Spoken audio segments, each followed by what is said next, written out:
Hello, everyone, and welcome to the Know Your Shit podcast, where our knowledge and pride in what we do drives us in the pursuit of excellence.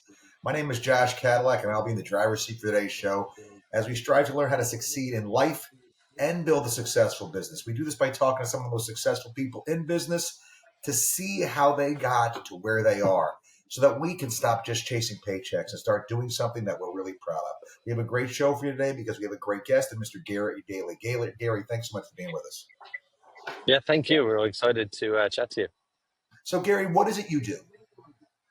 So I work in sales for a very large technology company, and I run the Gulf region here in the Middle East. So I'm based in Dubai, and I'm Irish, and I've sort of been with the company for 10 years and sort of worked my way to being here now today. Good stuff. What got you started doing that? So basically, I finished university, and in all honesty, I sort of froze. I did a sort of a commerce degree and didn't really know what I wanted to do. I mean, I always think that when you're younger, you're sort of pushed by the sort of institutional goals that you have about like finishing university, getting a good degree. But then I didn't really know what to do, and sales seemed to be the sort of the common denominator. So I sort of fell into sales and started working for a startup in Australia. So I was backpacking through Australia, and unfortunately, the startup didn't really work out. Within 2 weeks, my first paycheck bounced, and that sort of then led me on the pathway to personal development. Luckily, by chance, the first seminar that I went to, Tony Robbins was speaking, and then I sort of realized that okay, I can actually sort of take ownership, I guess, of my life, of business, and all that type of stuff. And then that really sort of set me on a different trajectory, and I got into a different vehicle when it comes to sales, and ended up then moving to London. And yeah, that really sort of started everything for me. Okay. What do you like best about being in sales?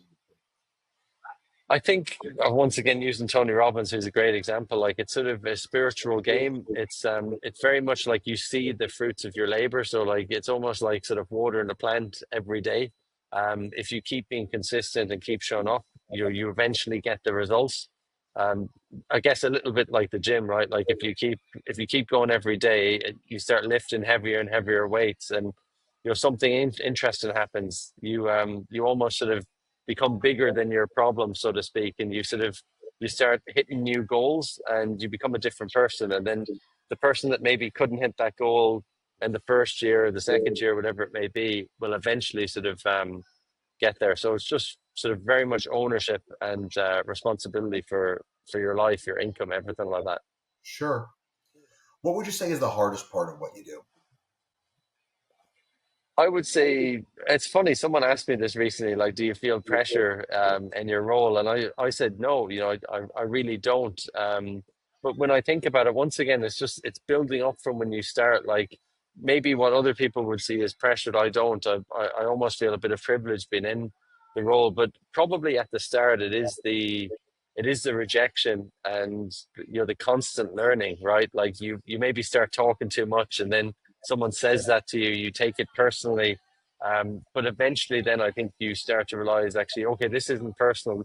Everything you're getting is feedback. Like, Yeah, yeah. maybe the company that you work for, maybe something goes wrong, or you're working with someone who maybe isn't a good fit for you, and you start to learn from that, and then sort of develop.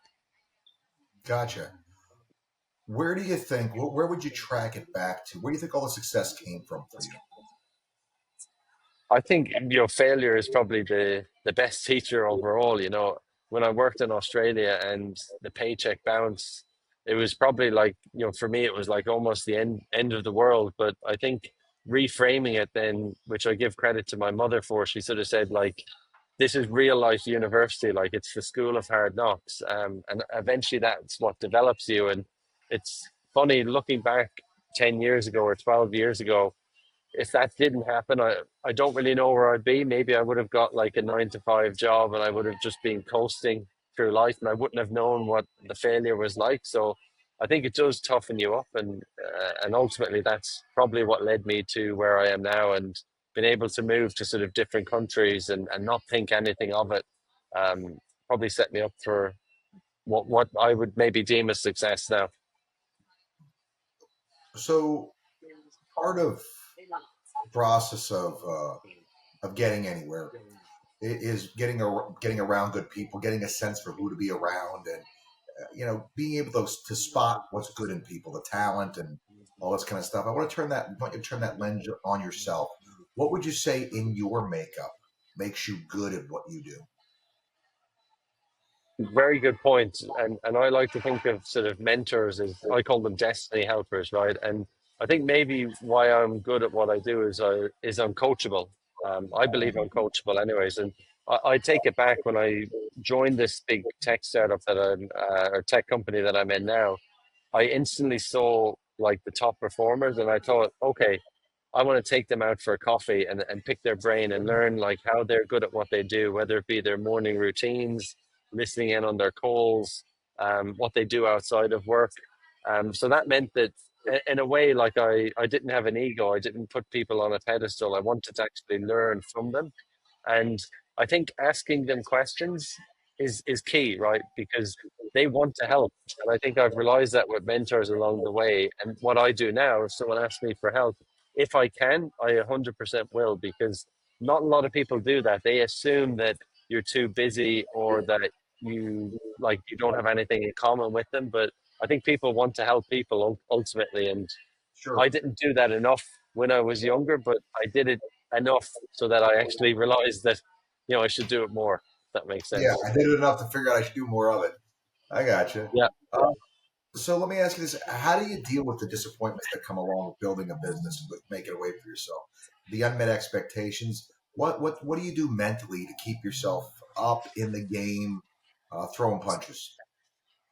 Very good point. And I always say, like, well, I haven't built a traditional business. Like, I've sort of built myself and my life and obviously my career over the past sort of 10, 12 years. And I probably seek goals in four different departments, and I credit a guy, a fitness guy who is based in Galway, where I'm originally from, and he breaks it down into sort of health, wealth, love, and fulfillment goals. And I set goals in sort of all these areas of my life, and whether it be like personal development retreats, could be meditation. For instance, there's a guy called Wim Hof who is like a Dutch daredevil.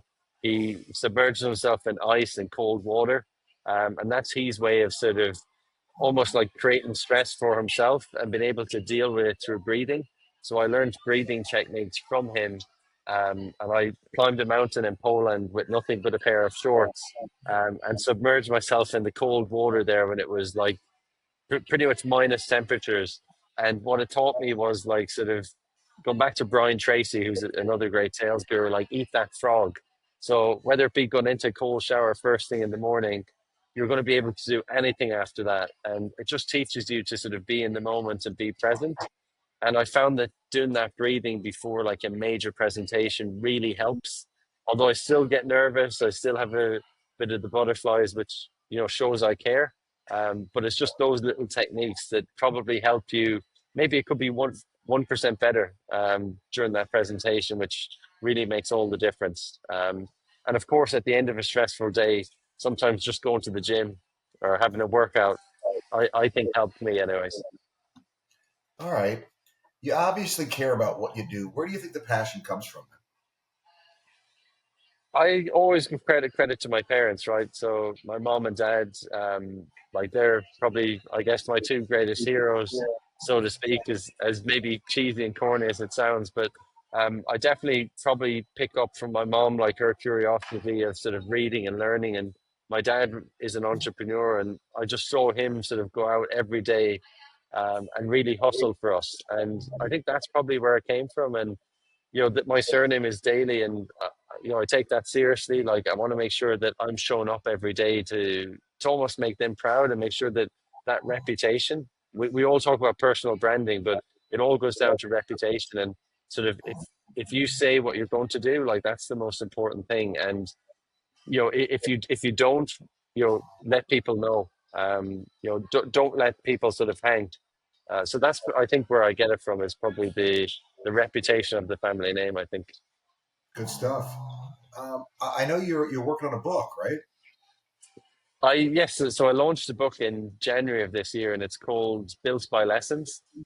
Turn your sort of challenges into triumphs. And the book is basically almost me reverse engineering what I did over the past 10 years. So, like, obviously, I mentioned at the start, right? I went from working for a bankrupt company and really not making any money when I left Australia after 4 years to becoming a junior salesperson in the company I'm in now, to relocating to two, three different countries, and now ending up in sort of the UAE, and sort of leading the business here for the Gulf region. And also, I've become an investor as well in sort of several different technologies. And I've been lucky enough to be able to meet mentors who were very high profile, like self-made millionaires. And this has all come from sort of the confidence that that I've had, and I've shared these lessons in the book. And I made sure to call it Built by Lessons. They're not my lessons; they're the lessons from all of the different people that I've met, whether it be in work or outside of work. And it's to sort of give back to it could be early in career, or it could be someone who's sort of starting their career as well, because it's tough out there today in the market, and it's my way of giving back, and sharing the lessons that I was lucky to learn. So maybe you can give us a sneak peek of something that's in there. What's one that you'd like to share with the folks that are listening to maybe get them Yeah, excited to go back to the book? I think definitely public speaking is definitely a big thing. And I think anyone who wants to get into sales or do well in life, I think if you learn the ability to public speak, I think that's a key thing. So I have stories in the book around how I sweated through a suit in university and was like completely red. And then in order to sort of, I guess, achieve my public speaking ambitions, I started joining Toastmasters, which anyone can join. There's Toastmasters clubs all around the globe.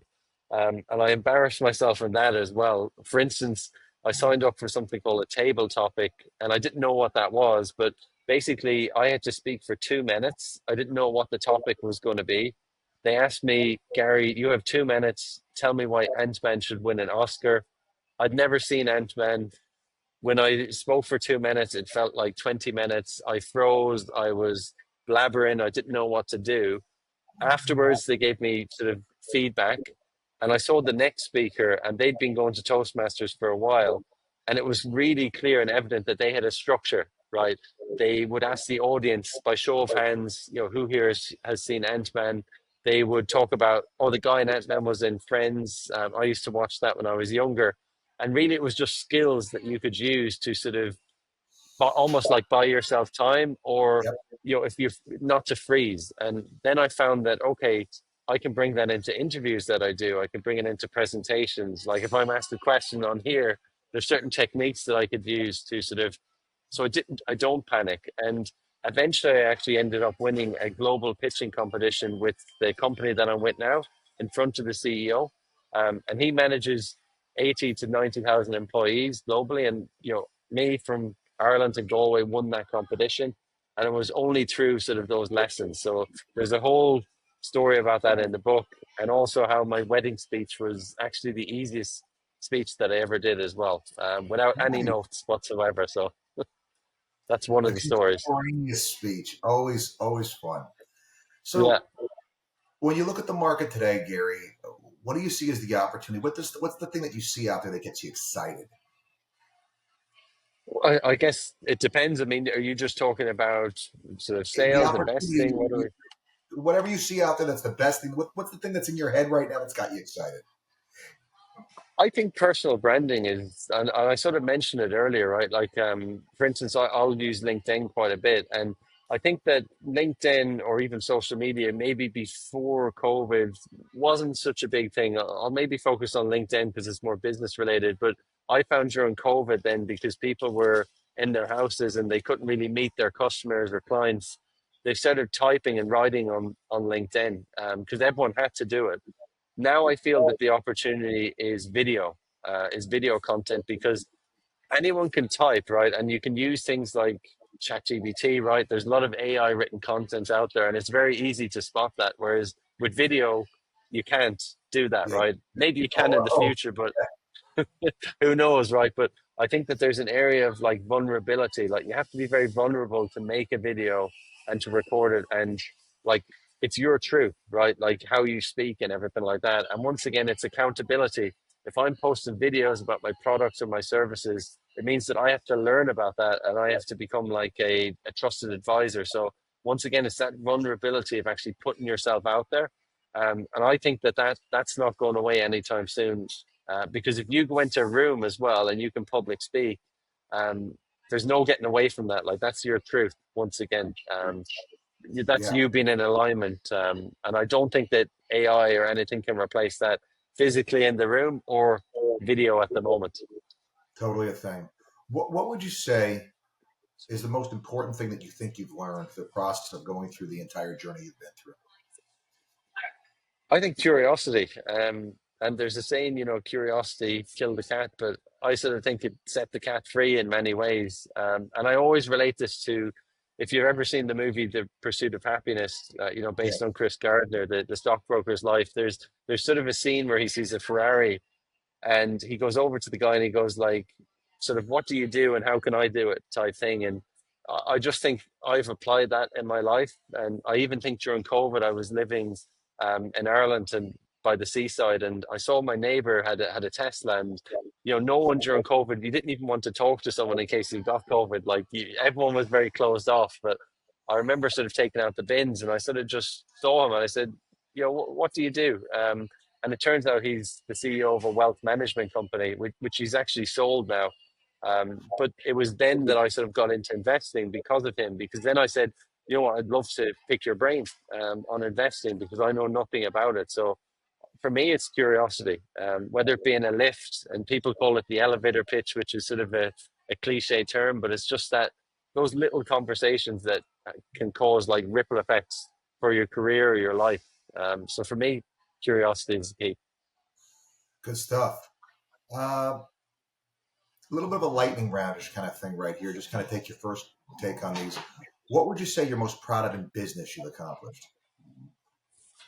What I'm most proud of, sorry, in business, In business, what would you say in business is the thing you're most proud of that you've done?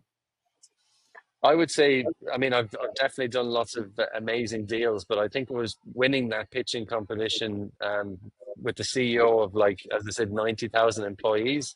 That Nice. was, for me, that was amazing. It just set me on a different trajectory. Yeah, yeah. Similar question, but a little bit more personal. What are you most proud of in life that you've accomplished? I think marrying my wife, definitely. I have to say that, don't I? But no, she's brilliant, and she's we're sort of yin and yang. I'm the introvert, or sorry, extrovert. She's the introvert, so we learn a lot from each other. Excellent. One piece of advice you'd give our listeners. What should they? What's the thing that they need that you want to share with them that you think they need to hear? I just think that everything is contrast, right? Like if you're in a bad position now, there's sort of a saying like that's the opposite of your pattern is your solution. So Mm, if you're stuck in a bad pattern, the opposite is the solution, and it's so simple, but it's very profound to do. So like if I relate it back to public speaking again. Like if you're like, oh, it's not for me, something's telling you should actually go out there and learn that. Like, why not try it? So if you find yourself saying, no, it's not for me, I think you have to do it. all right. Um, I get that, man. I mean, there's definitely that. Then you have these natural pushbacks to maybe the things you is that's exactly what you need. If you had to narrow it down, it's a tough question. What's the one book you'd tell our listeners, man, you got to read this book? I would say How to Win Friends and Influence People. Uh, I think Dale Carnegie was the one who wrote that. That was an amazing book for me. It just probably for someone who I'm an extrovert, people tell me, but I probably wasn't always as confident. And definitely some of the advice in that book really, really helped, especially around it's sort of, when you go fishing, you don't go fishing with, for me, I like chocolate. I don't go fishing with chocolate. I go fishing with bait because the fish like the bait, right? So if you're talking to people, you know, you have to ask them stuff that they're interested in, not what you're interested in. Yeah, no, that is the tough part, right? Figure out what they're interested in, and so similar question, but possibly even more difficult. What's the favorite movie of all time? What's the movie? That's the one you're watching Shawshank Redemption. Every time. You every know, time. Can't go wrong with it's such Shawshank. it's such a good movie that basically, like, even when 20 years goes by, they don't age, which some people would pick on. But the movie's so good, I forget about that. You know. Yeah, it doesn't matter. I mean, it's just such a good story. Yeah, I believe that's who is that? That's the guy that does the horror books, isn't it? Stephen King did that, I isn't it? think so. Yeah, yeah, yeah. Interestingly enough, yeah. And the Green Mile as well, I believe, which is Yes, another movie. Famous person in history you'd want to meet if you could. that's a that is this is where I'm freezing, right? It's I okay. probably think maybe Albert Einstein, to be honest. Yeah, he just seemed like an interesting character, to be honest. Probably was. Similar question, but a bit more personal. A person from your past you'd want to sit down with and have lunch with today if you could. Of my any of my grandparents, any of my grandparents, I just absolutely love hearing the stories of that generation, and it's why now, like, I interviewed my parents, you know, on a sort of a personal podcast of mine that I don't share with anyone, and I want to interview my aunt because their stories and that generation are, yeah, amazing. So my grandparents definitely. All right. What is one piece of advice you'd go back and give a younger version of you? Don't be afraid to ask. Once again, like, I was half good at asking people, but now I'd go all in when I was younger. But also ask, but don't expect to receive. Like, Tim Ferriss sort of said it best, where if you're asking someone who's maybe a bit more high profile than you, give them an out at the end. Like, just let them know, I completely, for, you know, if you're busy, this is okay, right? We don't have to meet, but I'd love to meet you, but don't sort of guilt them into meeting or expect it, so to speak. Gotcha. If you had to pick somebody, who's the person you'd pick to be stuck in a foxhole with? Who's the person that you trust to have your back? I have to say my wife again, but if I couldn't say my wife, my That's that's a my safe call. my twin brother, as well, as if I couldn't say my wife, because I've There you already go. said her. That's another good one. All right. Exactly. So what do you do to unwind, Gary? So I sort of mentioned, like, the gym is definitely a big thing, which some people don't think it's unwinding, but for me, it's good mentally. I read quite a bit as well. I do like meditating, even just meeting people for a coffee, as well, or watching my football team, Manchester United, win, which they've been doing lately, but not for the past couple of years. So that's probably where I'm completely not thinking about anything else. Yeah, yeah. No, when they win, it's a very Yeah, important piece of that equation. Not winning 100%. sucks. Yeah, I'm a baseball guy, and I'm with you 100%. So, what's the next project for you, Gary? Obviously, you have the entrepreneurial bug. You've got it going. What's the next thing for you?